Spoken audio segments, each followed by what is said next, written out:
Halo sahabatku. Selamat datang kembali di channel Cerita Momo. Kali ini Momo punya kisah spesial yang bakal bikin kalian campur aduk. Siap-siap ya, karena cerita ini isinya paket lengkap. Ada emosi, ada gregetan sama kelakuan mertua dan ipar yang gak tahu diri, tapi tenang aja, endingnya bakal bikin kalian puas banget. Bayangin, suami main tala karena harta, ujung-ujungnya malah nyesel seumur hidup pas tahu siapa bos barunya. Penasaran kan?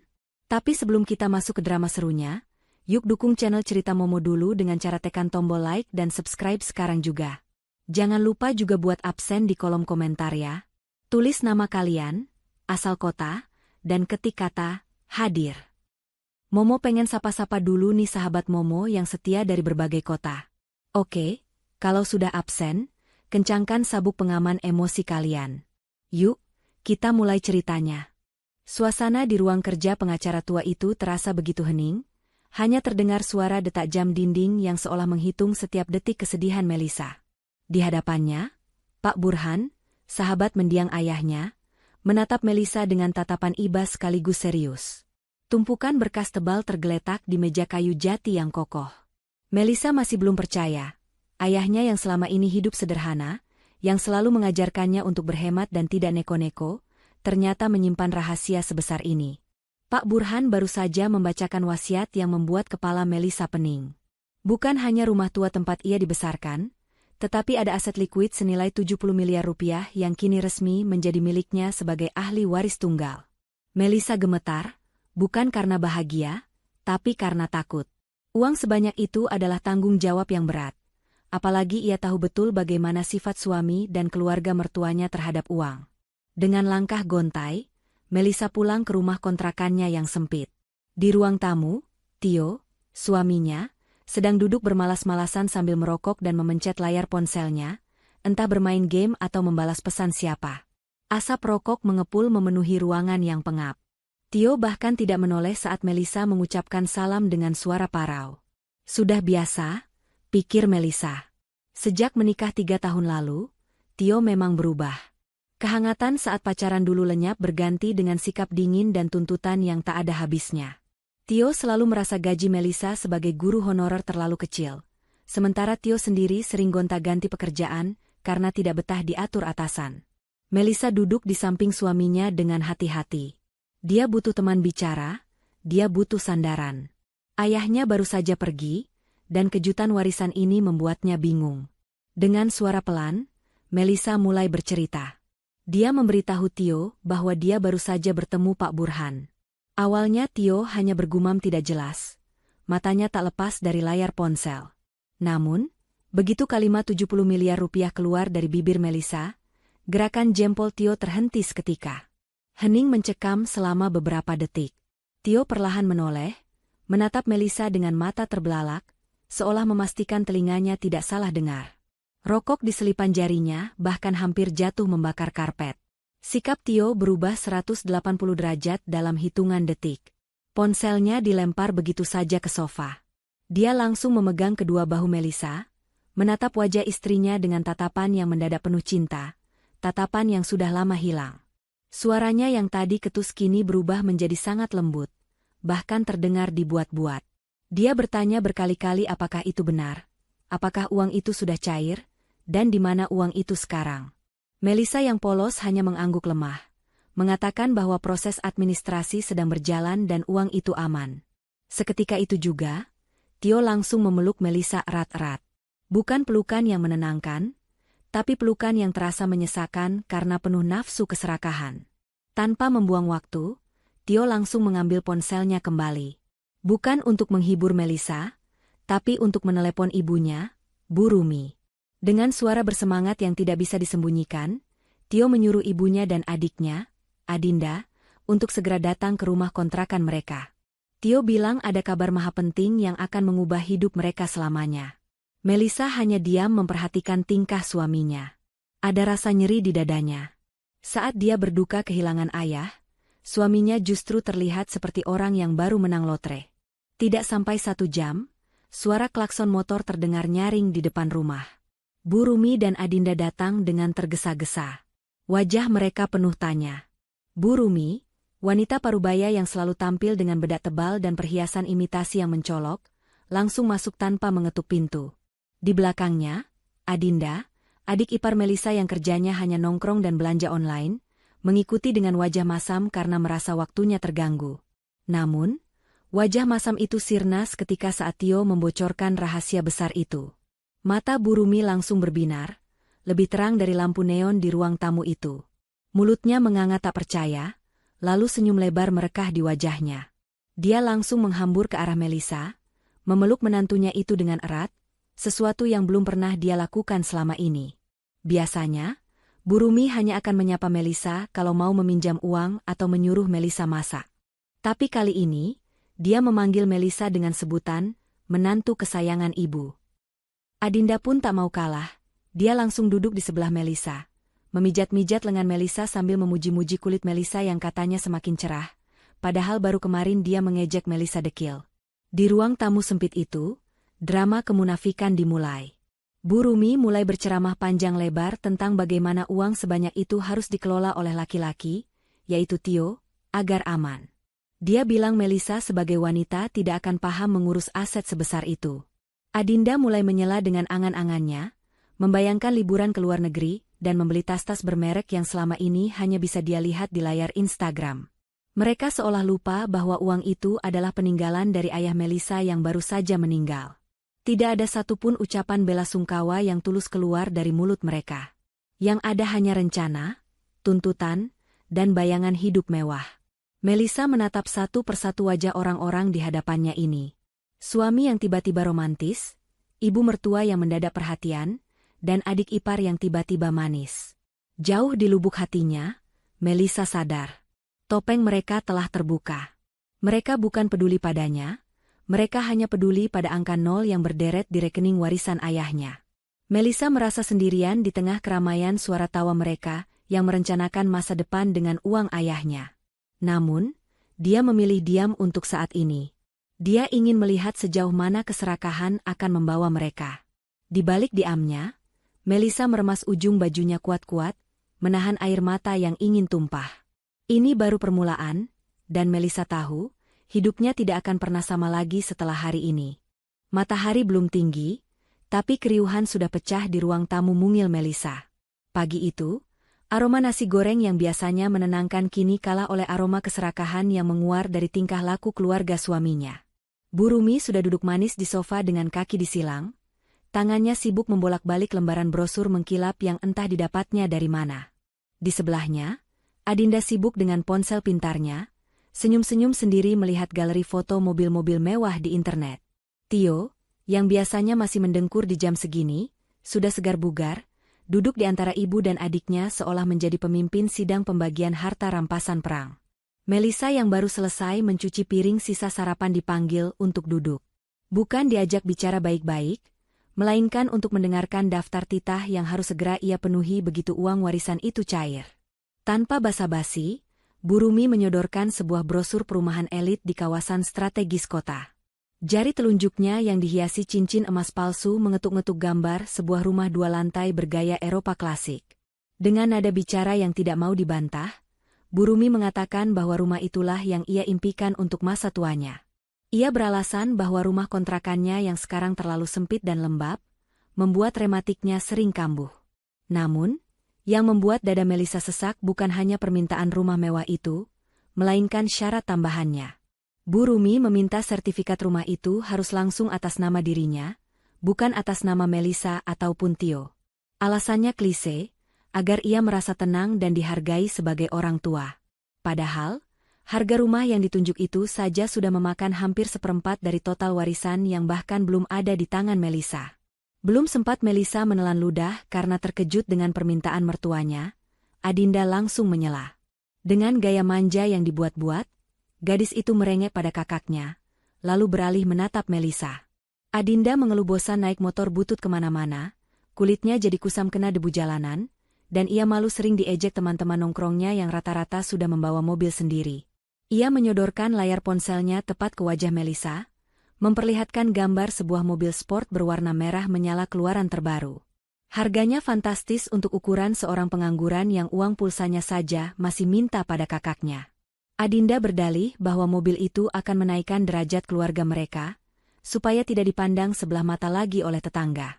Melissa mencoba membuka mulut, ingin menjelaskan bahwa uang 70 miliar itu belum cair. Ia juga ingin mengingatkan bahwa ada prosedur hukum dan pajak yang harus diselesaikan, dan itu memakan waktu. Lagi pula, itu adalah uang peninggalan ayahnya yang merupakan hasil kerja keras seumur hidup, bukan uang kaget yang bisa dihamburkan dalam sekejap. Namun, suara lirih Melissa langsung tenggelam oleh suara bariton Tio. Bukannya membela istrinya atau memberi pengertian pada ibu dan adiknya untuk bersabar, Tio justru menekan Melissa. Wajahnya yang kemarin malam sempat manis, kini kembali terlihat kaku dan menuntut. Tio mulai mengeluarkan jurus manipulatifnya. Ia berbicara tentang kewajiban seorang istri solehah yang harus memuliakan suami dan keluarganya. Menurut Tio, rezeki istri adalah rezeki suami juga, dan membahagiakan mertua adalah kunci surga. Ia menyudutkan Melissa dengan kalimat-kalimat yang membuat Melissa merasa bersalah jika menolak. Tio berkata bahwa selama ini ibunya sudah menderita membesarkannya, jadi wajar jika sekarang saatnya memetik hasil. Ia seolah lupa bahwa yang punya uang adalah ayah Melissa, bukan hasil keringat Tio. Tio bahkan dengan entengnya berkata bahwa daftar permintaan ibu dan adiknya itu masih wajar, dan tidak seberapa dibandingkan total warisan yang didapat Melissa. Suasana semakin memanas ketika Melissa masih diam saja, tidak langsung mengiyakan. Bu Rumi mulai mendengus kesal, menyindir Melissa sebagai menantu pelit dan perhitungan. Ia mengungkit-ungkit masakan Melissa yang katanya kurang bumbu, atau cara Melissa menyetrika baju Tio yang kurang rapi, seolah mencari-cari kesalahan untuk membenarkan tuntutannya.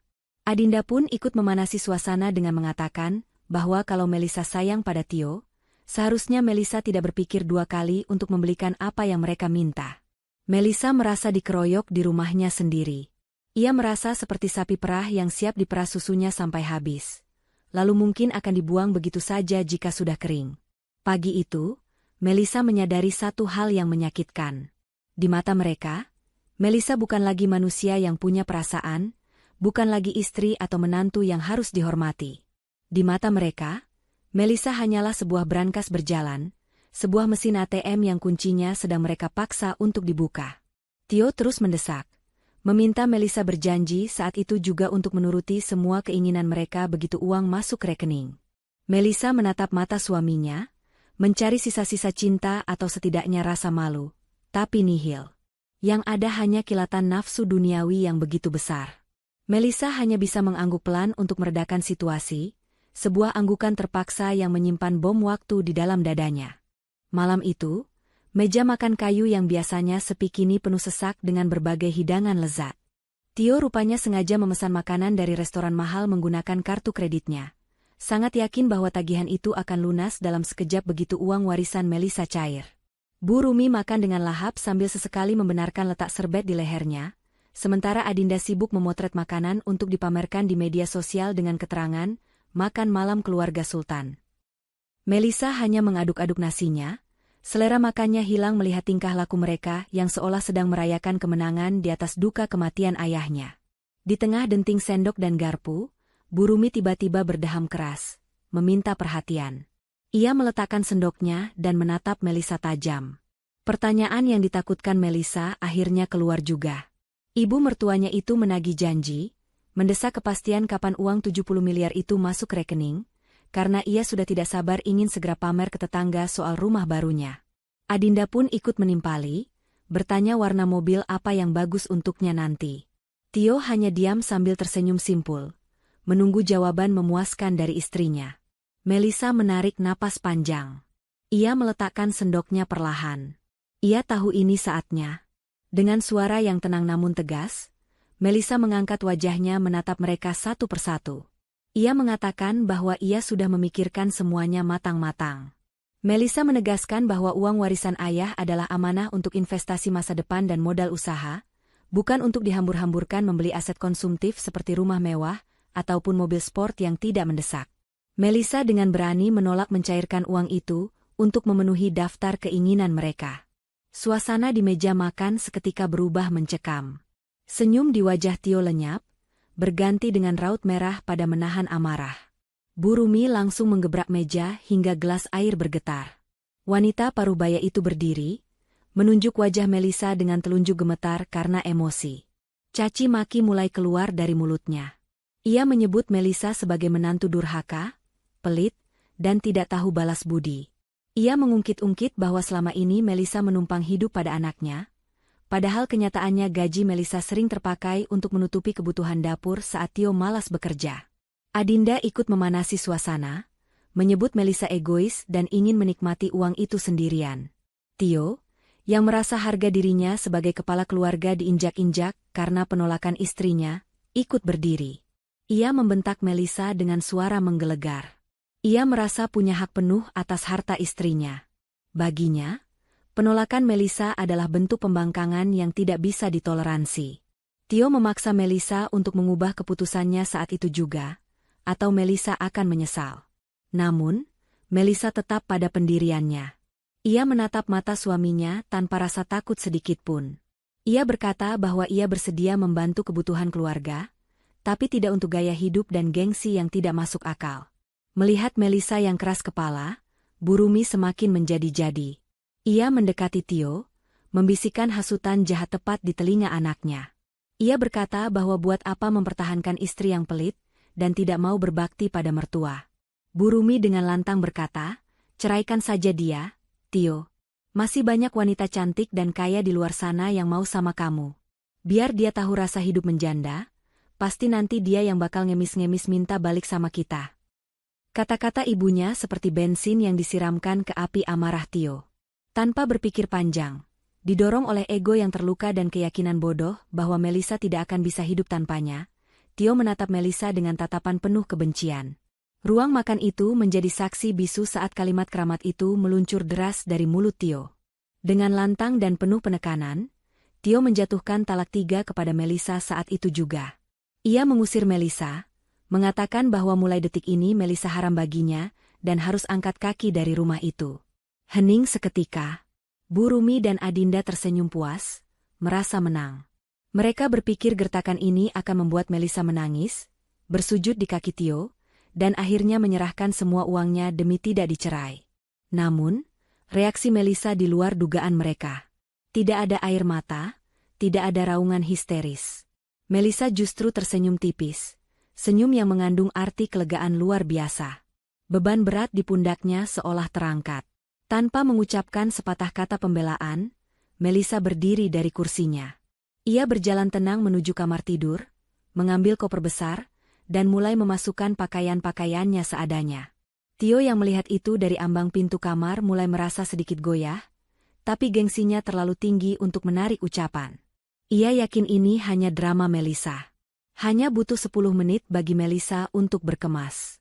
Ia menyeret kopernya keluar, melewati Tio, Bu Rumi, dan Adinda yang masih duduk di meja makan dengan wajah angkuh. Di depan pintu, Melisa berhenti sejenak, menoleh ke arah mantan suaminya itu. Ia mengucapkan terima kasih dengan nada datar, lalu melangkah keluar menembus malam yang dingin. Pintu tertutup perlahan, memisahkan Melisa dari para benalu yang selama ini menggerogoti hidupnya. Talak 3 itu, bagi Melisa, bukanlah akhir dunia, melainkan tiket emas menuju kebebasan yang sesungguhnya. Kepergian Melisa malam itu bukannya menyisakan kesedihan atau penyesalan, justru disambut seperti perayaan kemerdekaan oleh penghuni rumah kontrakan itu. Tio kembali duduk di meja makan dengan napas yang masih memburu sisa emosi, namun wajahnya perlahan menyeratkan kepuasan.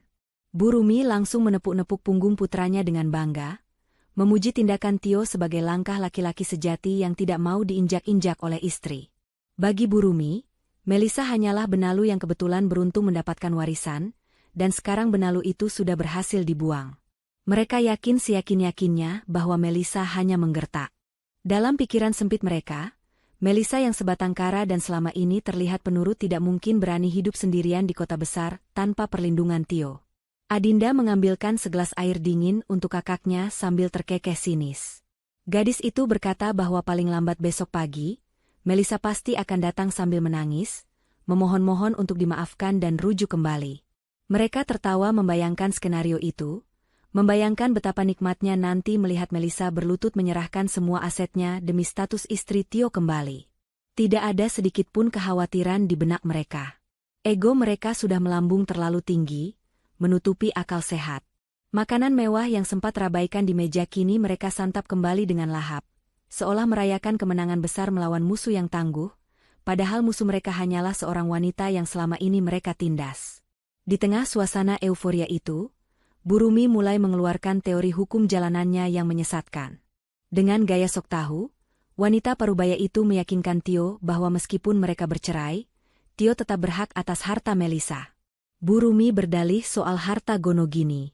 Menurut logika bengkoknya, karena warisan itu didapat saat Melisa masih berstatus istri sah Tio, maka uang 70 miliar itu otomatis menjadi harta bersama yang harus dibagi dua, atau bahkan lebih besar bagiannya untuk suami sebagai kepala keluarga. Tio yang buta hukum mengangguk-angguk setuju. Matanya kembali berbinar membayangkan nominal uang yang akan masuk ke kantongnya tanpa perlu bekerja keras. Ia merasa berada di atas angin, yakin bahwa pengadilan agama pasti akan memihaknya.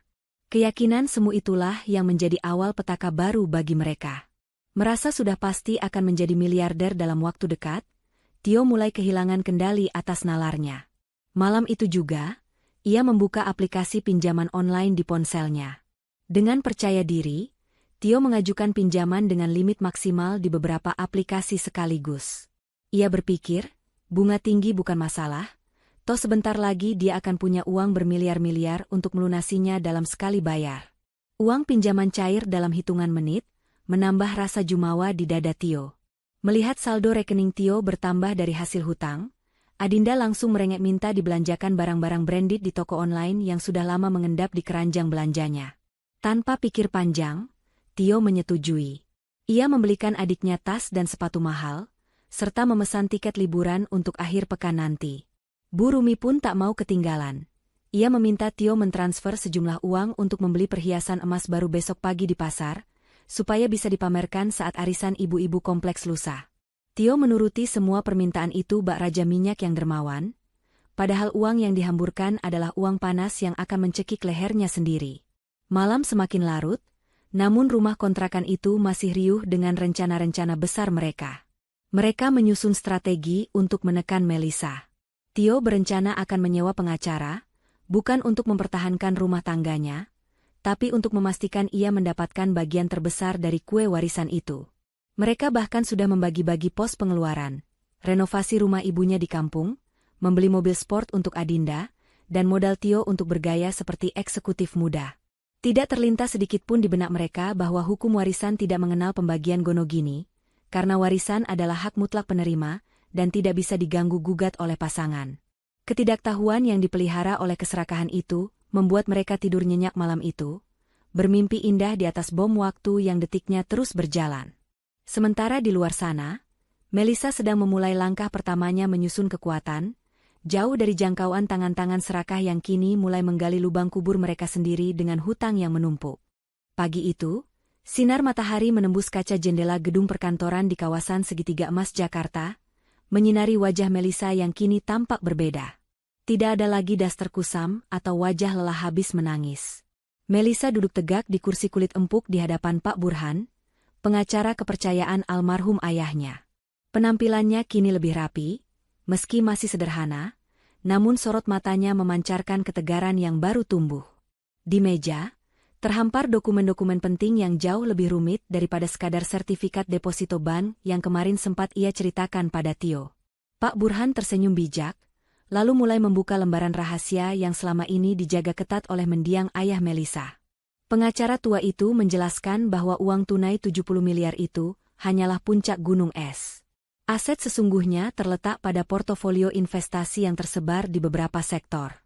Namun, ada satu berkas tebal bersampul merah yang ditarik Pak Burhan ke hadapan Melisa. Dengan nada serius, Pak Burhan menjelaskan bahwa ayah Melisa adalah salah satu pemegang saham prioritas di sebuah grup perusahaan manufaktur besar. Perusahaan itu belakangan ini sedang goyah, dililit hutang manajemen lama, dan terancam gulung tikar jika tidak ada suntikan dana segar atau akuisisi dari investor baru. Jantung Melisa berdegup kencang saat membaca nama perusahaan yang tertulis di kop surat dokumen itu, PT Gemilang Sentosa. Nama itu begitu akrab di telinganya. Itu adalah tempat Tio bekerja selama 5 tahun terakhir. Tempat yang selalu dibanggakan Tio sebagai perusahaan bona fide, tempat di mana Tio sering merendahkan Melissa dengan berkata bahwa dunia kerja di sana sangat keras dan tidak cocok untuk wanita rumahan seperti dirinya. Ironi ini begitu menohok. Suaminya, Ahralat, mantan suaminya, bekerja membanting tulang, menjilat atasan, dan menyombongkan diri di perusahaan yang sebagian kepemilikannya ternyata ada di tangan mertua yang selama ini tidak pernah dia hargai. Pak Burhan melanjutkan penjelasannya. Dengan uang tunai 70 miliar yang kini cair, Melissa memiliki opsi emas. Dia bisa memilih untuk hidup tenang dengan uang itu dan membiarkan saham ayahnya tergerus hilang karena kebangkrutan perusahaan, atau dia bisa menggunakan uang itu untuk melakukan buyout, membeli sisa saham mayoritas, menyuntikkan modal, dan mengambil alih kendali penuh atas perusahaan itu. Jika Melissa memilih opsi kedua, dia tidak hanya menyelamatkan warisan ayahnya, tapi juga menyelamatkan nasib ratusan karyawan yang terancam PHK. Melissa terdiam sejenak. Ingatannya melayang pada wajah Angku Tio saat melempar talak 3, pada wajah meremehkan Burumi, dan pada tawa mengejek Adinda. Jika ia mengambil alih perusahaan ini, ia akan menjadi pemegang kekuasaan tertinggi di tempat Tio mencari nafkah. Tio, yang selama ini merasa dirinya raja di rumah karena memegang kendali ekonomi, akan berbalik menjadi bawahan yang nasibnya ada di ujung pulpen Melissa. Bukan dendam yang menguasai hati Melissa, melainkan sebuah pembuktian. Ia ingin membuktikan bahwa wanita yang mereka sebut benalu ini mampu memimpin kapal besar yang sedang karam. Dengan mantap, Melissa menandatangani berkas akuisisi itu. Detik itu juga, statusnya berubah. Dari seorang janda yang diusir dari kontrakan sempit, menjadi pemilik saham mayoritas sebuah korporasi besar. Namun, Melissa sadar ia tidak bisa hanya mengandalkan uang. Ia butuh ilmu. Melissa meminta Pak Burhan menyiapkan tim ahli untuk membimbingnya. Mulai hari itu, hidup santai Melissa berakhir. Ia menyewa sebuah apartemen yang tenang, bukan untuk berleha-leha, tapi untuk menjadikannya markas belajar. Melissa belajar bak orang gila. Ia melahap buku-buku manajemen bisnis, strategi korporasi, dan laporan keuangan. Siang hari ia berdiskusi dengan konsultan bisnis. Malam hari ia mempelajari seluk-beluk PT Gemilang Sentosa, mulai dari struktur organisasi hingga data karyawan. Saat melihat data karyawan di divisi pemasaran, jari Melissa berhenti di sebuah nama, Tio Purnomo. Di sana tertera catatan kinerjanya yang ternyata biasa-biasa saja, bahkan cenderung menurun dalam 3 bulan terakhir dengan banyak catatan terlambat dan izin sakit yang dibuat-buat. Melissa tersenyum miris. Ternyata kesibukan yang sering Tio jadikan alasan untuk pulang malam hanyalah omong kosong belaka. Dalam proses transformasinya, Melissa juga merubah penampilannya. Ia memotong rambut panjangnya menjadi model bob sebahu yang memberikan kesan tegas dan segar. Ia mulai belajar memadu-madankan busana kerja yang elegan. Pak Burhan juga mengenalkan Melissa pada Sinta, seorang asisten pribadi muda yang cekatan dan cerdas. Sintalah yang membantu Melissa mengatur jadwal, sekaligus menjadi mata dan telinga Melissa untuk memantau kondisi internal perusahaan sebelum Melissa resmi menampakkan diri. Setiap hari, Melissa semakin menyerap ilmu bisnis dengan cepat, seolah darah ayahnya yang merupakan pebisnis ulung kini mengalir deras membangkitkan bakat terpendamnya. Ia menyusun rencana perombakan manajemen, efisiensi anggaran, dan strategi baru untuk menyelamatkan perusahaan. Di apartemen mewahnya, Melissa berdiri menatap langit Jakarta yang mulai gelap.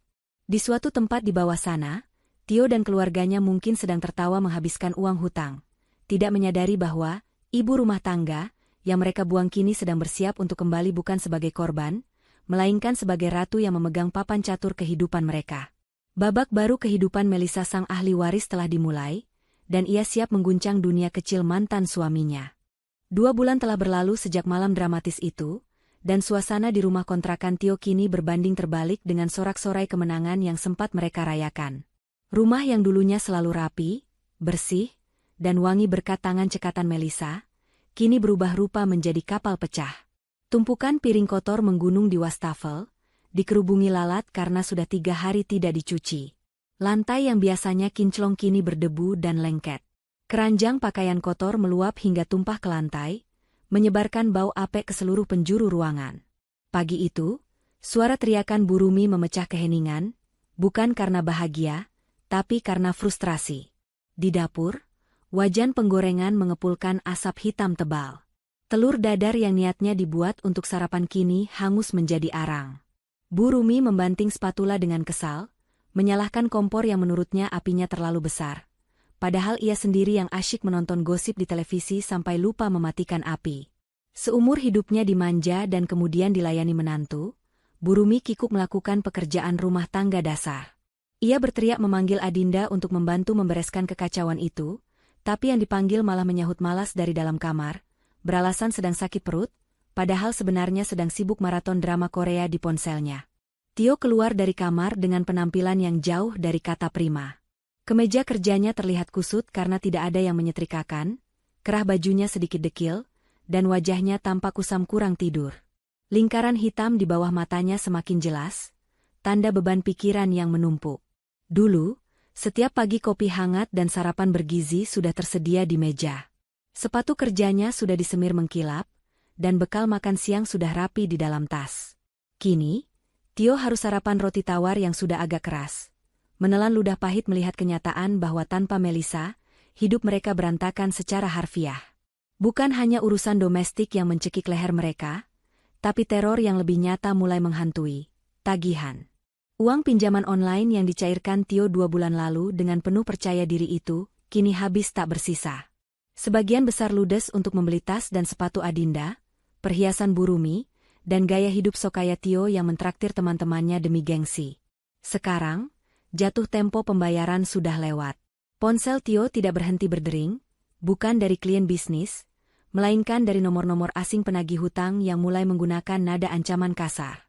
Pesan-pesan intimidasi membanjiri WhatsApp Tio, membuatnya paranoid setiap kali ponselnya bergetar. Di meja makan yang penuh remah roti, Adinda keluar kamar dengan wajah cemberut. Tanpa peduli kakaknya sedang pusing memijat pelipis, gadis itu langsung menadahkan tangan. Ia merengek minta uang bensin untuk mobil barunya, mobil yang dibeli dengan skema kredit macet yang kini juga mulai ditagih leasing.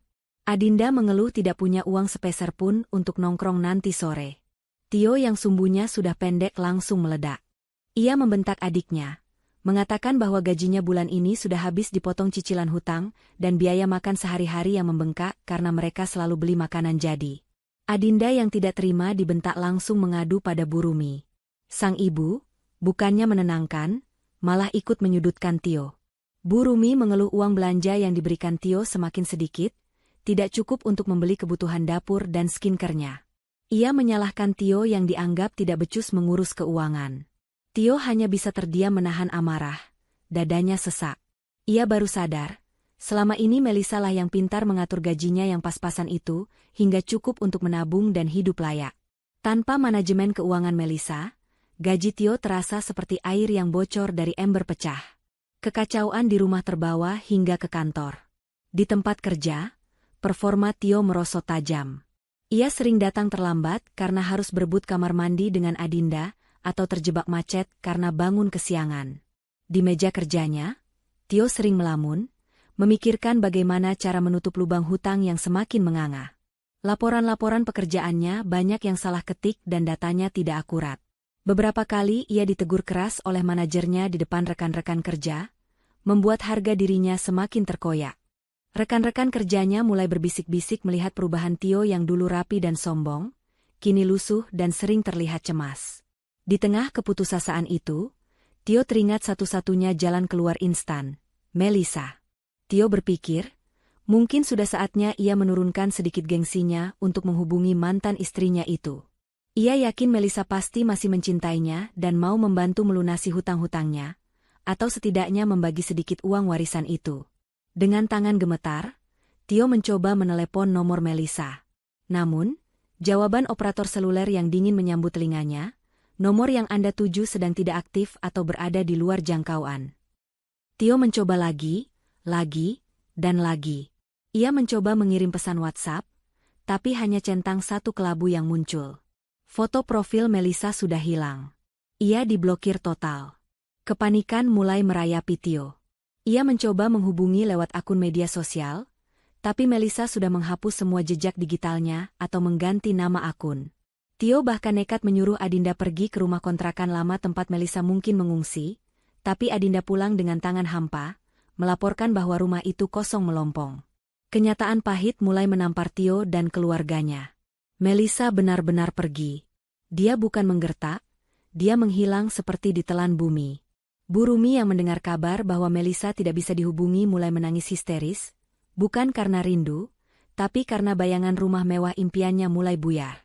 Ia mulai menyalahkan Tio lagi, menuduh Tio terlalu kasar waktu mengusir Melissa. Padahal, dialah yang paling keras mengompori Tio malam itu. Di ruang tamu yang berantakan itu, 3 manusia serakah itu kini saling menyalahkan, terperangkap dalam jerat kemiskinan yang mereka buat sendiri, sementara bayang-bayang debt collector semakin mendekat di depan pintu pagar. Mereka mulai sadar, tanpa Melissa, mereka hanyalah parasit yang kehilangan inangnya. Suasana di kantor PT Gemilang Sentosa hari itu terasa berbeda dari biasanya. Jika biasanya lorong-lorong kantor dipenuhi suara gesekan sepatu dan dering telepon yang sibuk, hari ini udara terasa berat oleh ketegangan yang menggantung.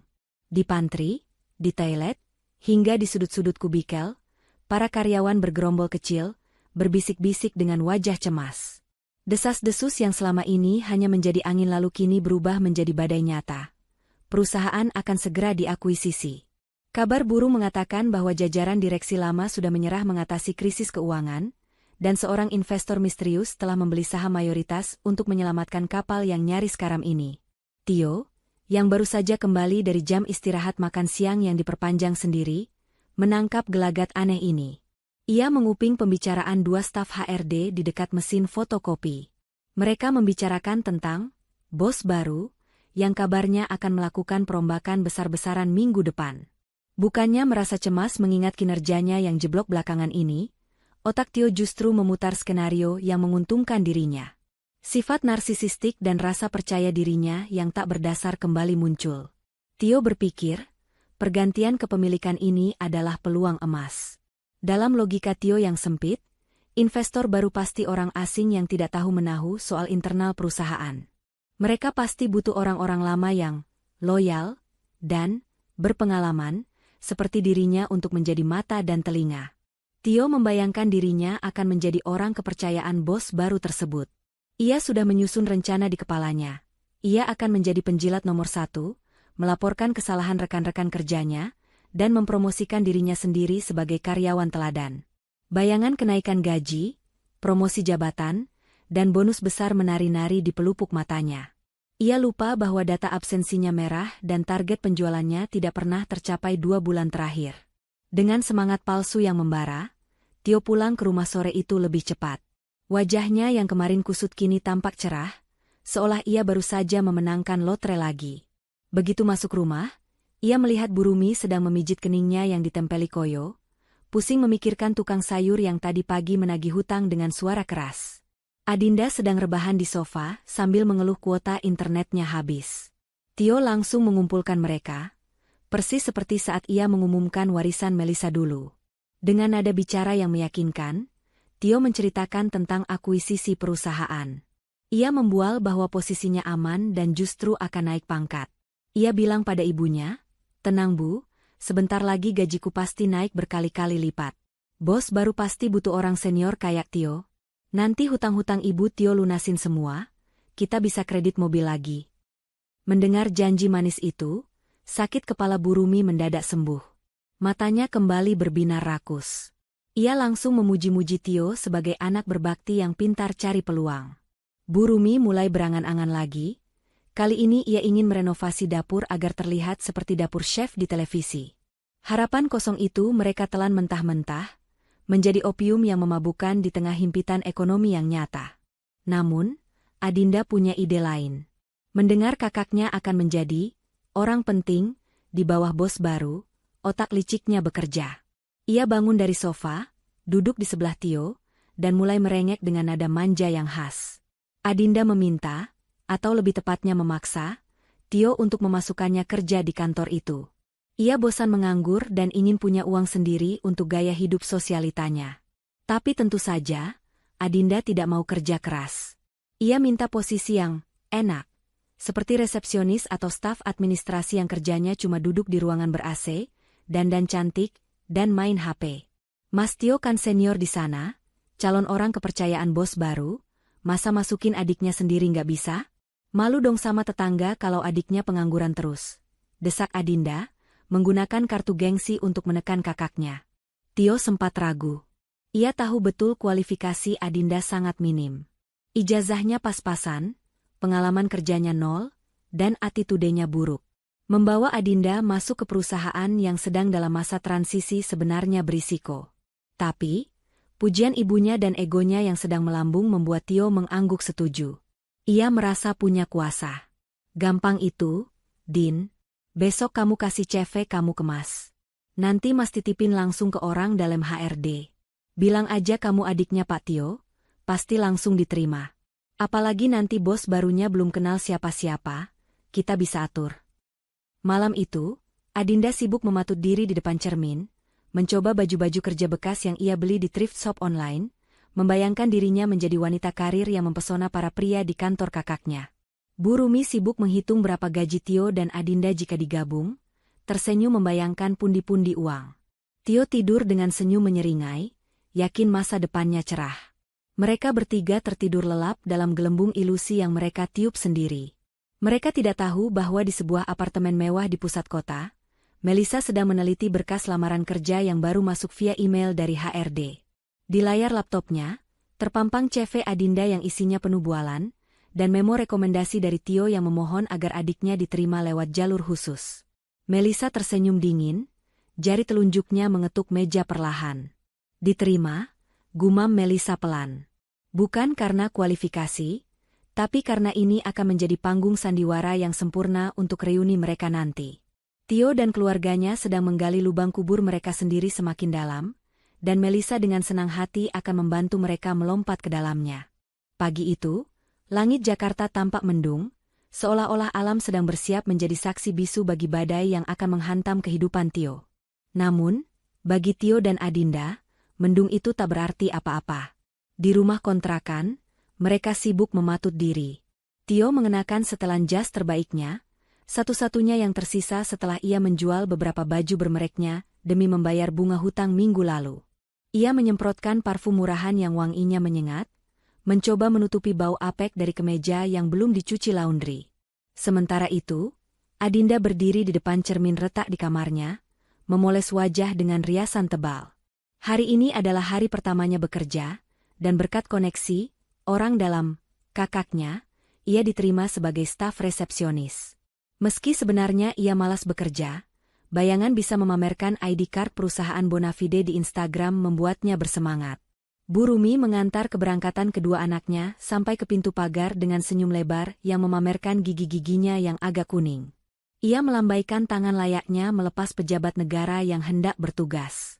Dalam benaknya, hari ini adalah awal kembalinya masa kejayaan mereka. Tio akan naik jabatan, Adinda punya gaji sendiri, dan impian rumah mewah itu akan segera terwujud. Jangan lupa, Tio, nanti kalau ketemu bos baru, langsung cari muka ya. Bilang kamu tulang punggung perusahaan, teriak Bu Rumi memberikan petuah sesat. Tio mengacungkan jempol dengan percaya diri, lalu memacu motor metik kreditannya membelah kemacetan ibu kota, membonceng Adinda yang sibuk menutupi rambutnya agar tidak rusak kena angin. Sesampainya di gedung PT Gemilang Sentosa, suasana tegang begitu terasa. Tidak ada satupun karyawan yang bekerja di meja mereka. Semua divisi, mulai dari jajaran manajer hingga staf kebersihan, diperintahkan untuk berkumpul di aula utama di lantai dasar. Bisik-bisik terdengar riuh rendah seperti suara lebah. Isu tentang efisiensi dan pemecatan massal membuat wajah-wajah di sana pucat pasi. Namun, tidak dengan Tio. Ia berdiri di barisan paling depan dengan dada membusung, seolah-olah ia adalah panitia penyambutan. Ia bahkan sempat menegur beberapa staf junior yang terlihat gelisah. Tenang saja, bos baru pasti bijak. Kalau kalian kerjanya bener kayak saya, pasti aman, ujarnya sombong, padahal ia sendiri tidak tahu siapa sosok yang akan datang. Adinda, yang mengenakan seragam resepsionis yang sedikit kekecilan di bagian pinggang, menyelinap masuk ke aula dan berdiri di dekat kakaknya. Ia berbisik, "Mas, mana bosnya?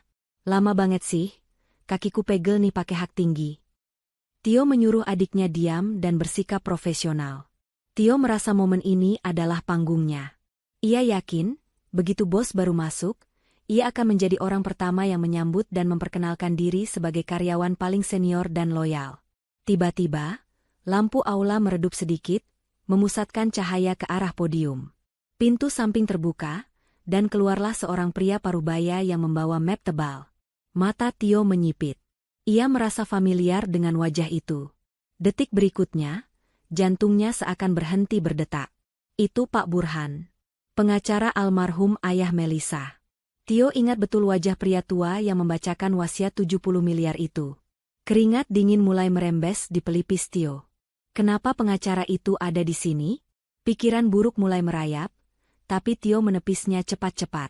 Mungkin dia cuma perwakilan hukum investor. Batin Tio menenangkan diri.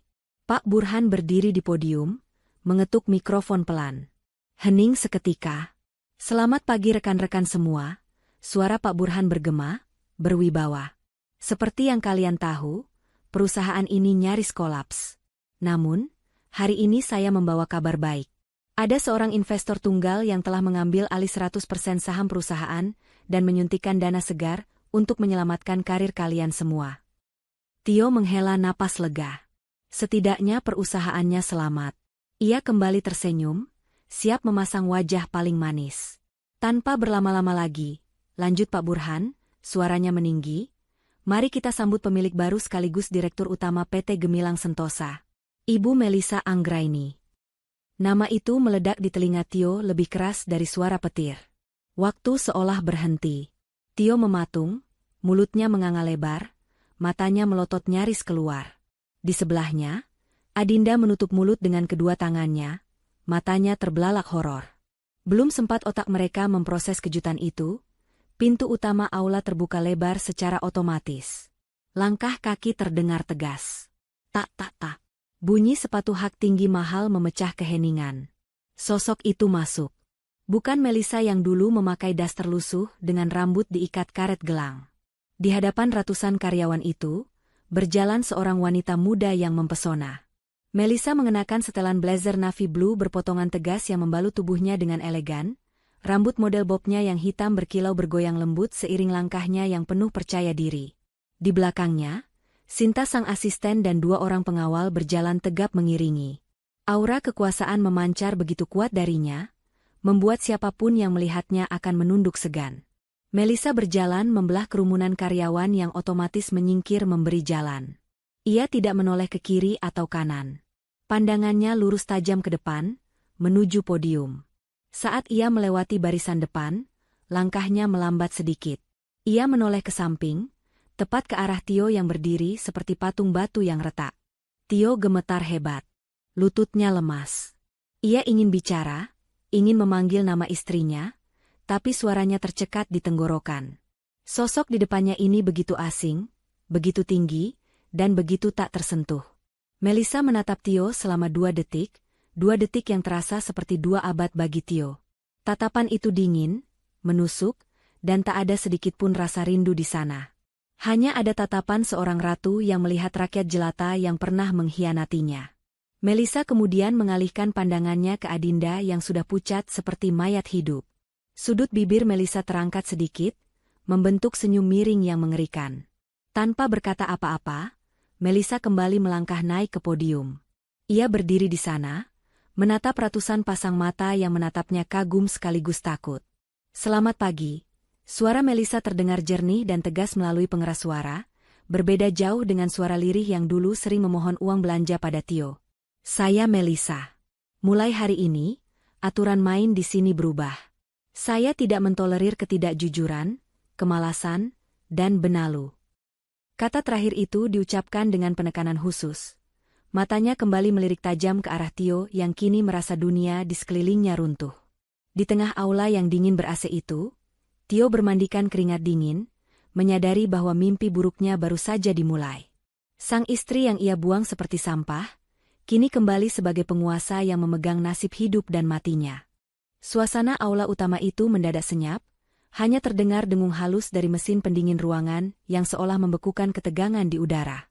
Melisa duduk dengan anggun di kursi yang telah disiapkan di atas podium, membuka map tebal berbahan kulit dengan gerakan perlahan yang penuh intimidasi. Di sampingnya, Sinta dengan sigap menghubungkan laptop ke proyektor utama. Cahaya terang menembak ke layar raksasa di belakang Melissa, menampilkan tulisan besar yang membuat nyali ratusan karyawan menciut, evaluasi efisiensi integritas SDM. Perusahaan ini bukan yayasan amal. Suara Melissa bergema jernih melalui pengeras suara, nadanya datar namun setiap katanya tajam menghunus. Manajemen lama mungkin membiarkan ketidakkompetenan merajalela, tapi di bawah pimpinan saya, kita bicara soal data dan fakta. Hari ini, kita akan melakukan audit terbuka. Agar kalian semua paham standar apa yang saya terapkan. Melissa menatap lurus ke arah barisan depan, matanya berhenti tepat pada sosok Adinda yang berdiri gelisah di samping Tio. Gadis itu mencoba tersenyum. Sebuah senyuman kaku yang dipaksakan, berharap statusnya sebagai mantan adik ipar akan memberinya tiket emas.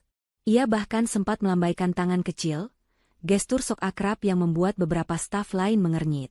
Kita mulai dari rekrutmen paling baru yang janggal. Divisi Front Office. Saudari Adinda, panggil Melissa dingin. Jantung Adinda melonjak. Dengan langkah canggung, ia maju mendekati podium, suara hak sepatunya terdengar berisik memecah keheningan. Iya, Mbak Bu Melissa. Saya siap kerja, Bu. Saya kan. Diam. Potong Melissa tegas. Ia tidak menatap Adinda, melainkan menatap layar tablet di tangannya. Sinta, bacakan data rekrutmennya. Sinta membaca dengan suara lantang yang bisa didengar seluruh ruangan. Adinda Putri. Masuk minggu lalu tanpa melalui psikotes, wawancara, ataupun tes administrasi. Tidak memiliki kualifikasi yang sesuai. Catatan kehadiran, 3 hari kerja, 2 kali terlambat lebih dari 1 jam. Laporan CCTV menunjukkan 70% jam kerja dihabiskan bermain ponsel dan bersuah foto di area lobi saat tamu menunggu. Gumaman riuh terdengar dari barisan belakang. Wajah Adinda merah padam, antara malu dan marah. Ia mencoba membela diri, menoleh panik ke arah Tio. Tapi kan Mas Tio yang masukin aku. Mas Tio bilang aman kok. Saya tidak peduli siapa, orang dalam, kamu. Sela Melissa, matanya kini menatap Adinda tajam. Perusahaan ini tempat bekerja profesional, bukan tempat penitipan keluarga yang tidak punya skill. Kamu masuk lewat jendela, sekarang silakan keluar lewat pintu. Kamu dipecat. Security, tolong antar dia keluar area gedung sekarang juga. Adinda ternganga tak percaya. Ia ingin memprotes, tapi 2 petugas keamanan bertubuh tegap sudah berdiri di sampingnya. Dengan air mata yang mulai tumpah karena malu luar biasa, Adinda digiring keluar aula, meninggalkan jejak drama yang memalukan dan suara isak tangis yang perlahan menjauh. Kini, giliran Tio. Pria itu berdiri kaku seperti patung, keringat dingin membasahi kemeja di balik jasnya yang mulai terasa sesak. Ia baru saja melihat adiknya diusir seperti pencuri, dan kini tatapan mematikan Melissa terkunci padanya. Selanjutnya, ucap Melissa, suaranya sedikit melambat, memberi penekanan pada setiap suku kata. Senior staf pemasaran. Tio Purnomo. Layar proyektor berubah tampilan. Kali ini bukan teks, melainkan grafik batang berwarna merah yang menukik tajam ke bawah. Itu adalah data penjualan Tio. Di sebelahnya, terpampang daftar riwayat aktivitas harian yang penuh dengan tanda merah. Bisa Anda jelaskan grafik, prestasi, ini, Pak Tio? Tanya Melissa dengan nada sindiran yang halus namun telak. Tio menelan ludah, tenggorokannya terasa tercekat. Ia mencoba bicara, suaranya parau. Itu karena pasar lagi lesu, Bu. Kondisi ekonomi sedang berat, jadi target susah dikejar. Jangan menyalahkan ekonomi, potong Melissa cepat. Ia menekan tombol di tetikusnya.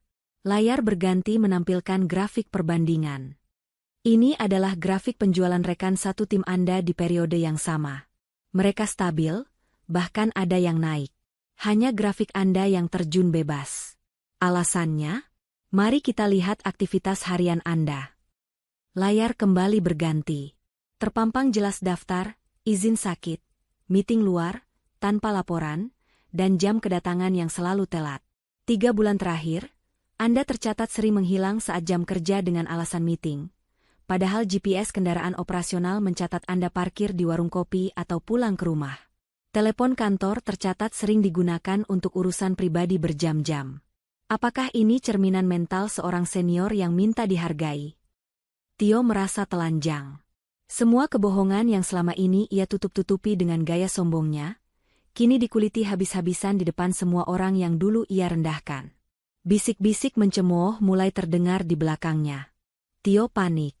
Logikanya buntu. Ia mencoba menggunakan satu-satunya senjata yang ia pikir masih mempan, kenangan masa lalu. Melisa, tolonglah. Tio memohon dengan suara bergetar, lupa menjaga wibawa. Jangan permalukan aku kayak gini. Aku kan mantan suamimu, kita pernah hidup bareng. Ibuku lagi sakit di rumah, aku butuh kerjaan ini. Tolong ngertiin dikit. Cukup, bentak Melisa. Suaranya menggelegar, membuat Tio tersentak mundur. Melisa berdiri, mencondongkan tubuhnya ke depan podium dengan aura yang mendominasi. Pak Tio, dengar baik-baik. Di ruangan ini, saya bukan Melisa istri yang bisa kamu bentak atau kamu manfaatkan uang belanjanya. Di sini, saya adalah direktur utama, atasan kamu. Jangan bawa-bawa drama pribadi murahan untuk menutupi ketidakbecusan kamu bekerja. Kata-kata itu menampar Tio lebih keras daripada tamparan fisik. Ia terdiam 1000 bahasa, wajahnya pucat pasi. Ia menyadari satu hal mengerikan, Melisa benar-benar sudah membunuhnya secara profesional. Tidak ada lagi Melisa yang lugu. Yang ada hanyalah seorang pemimpin besi yang siap menjatuhkan vonis terakhir. Melisa kembali duduk, menutup mapnya dengan suara buk yang keras, menandakan bahwa sesi pembelaan diri sudah habis. Tatapannya dingin saat ia mempersiapkan kalimat terakhir, untuk menentukan nasib mantan suaminya itu di babak selanjutnya. Suasana hening di aula itu semakin mencekam. Tio masih berdiri mematung, wajahnya menunduk dalam, tidak berani menatap mata ratusan karyawan lain yang kini memandangnya dengan campuran rasa kasihan dan jijik. Melisa kembali membuka suara, memecah kebisuan dengan nada yang tenang namun penuh otoritas. Ia tidak berteriak, tapi setiap kalimatnya terasa mencengkeram leher Tio. Pak Tio, panggil Melisa, membuat Tio tersentak kaget. Berdasarkan data pelanggaran indisipliner dan manipulasi laporan yang Anda lakukan, seharusnya saya langsung memecat Anda secara tidak hormat hari ini juga. Dan jika itu terjadi, nama Anda akan masuk daftar hitam Asosiasi HRD. Anda tidak akan pernah bisa bekerja di perusahaan bonafide manapun lagi. Tio gemetar. Kakinya lemas. Bayangan pengangguran, tagihan pinjol yang menumpuk, dan rengekan ibunya yang menuntut kemewahan berputar-putar di kepalanya. Jika dia dipecat, habislah sudah. Tapi, lanjut Melisa, memainkan ritme ketegangan itu dengan apik. Saya masih menghargai sisa-sisa masa lalu profesional Anda di sini. Jadi, saya memberikan 2 opsi. Pilihan ini mutlak dan harus Anda ambil sekarang juga. Melisa memberi isyarat pada Sinta. Di layar proyektor, muncul peta kepulauan Indonesia. Sebuah titik merah berkedip di area terpencil di ujung pulau seberang, jauh dari hiruk-pikuk ibu kota. Opsi pertama, Anda mengundurkan diri sekarang juga.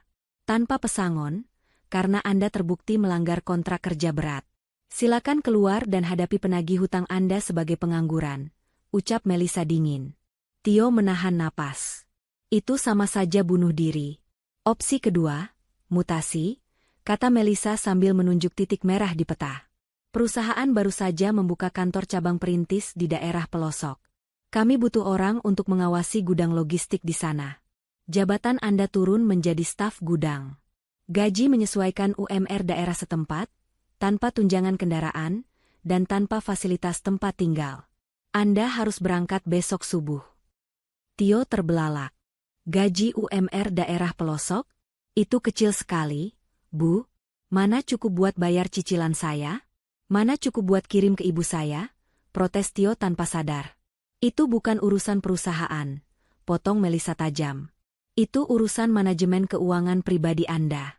Jadi, mana yang Anda pilih? Keluar dan jadi pengangguran, atau tetap bekerja tapi memulai dari nol di tempat yang tidak ada sinyal internet? Tio terdiam. Ia terjebak. Ia tahu betul kondisi keuangannya hancur lebur. Setidaknya dengan gaji UMR, ia masih punya pemasukan, meski sangat kecil. Harga dirinya sebagai suami sukses, dan karyawan senior, luluh lantak di lantai aula itu. Dengan berat hati, diiringi rasa malu yang membakar ubun-ubun, Tio mengangguk lemah. Saya ambil mutasinya, Bu, jawab Tio lirih, nyaris tak terdengar. Melisa tersenyum tipis, senyum kemenangan yang menutup rapat buku masa lalunya. Keputusan bijak. Sinta, siapkan surat tugasnya. Pak Tio, silakan kemasi barang-barang Anda di meja kerja sekarang. Anda punya waktu 1 jam sebelum akses ID card Anda dicabut. Tanpa menunggu jawaban, Melisa turun dari podium, diikuti para staf eksekutifnya, meninggalkan Tio yang masih berdiri lemas seperti orang yang baru saja kehilangan nyawa. Keesokan harinya, saat matahari belum terbit sempurna, sebuah drama lain terjadi di depan rumah kontrakan Tio. Sebuah taksi online tua berhenti di depan pagar.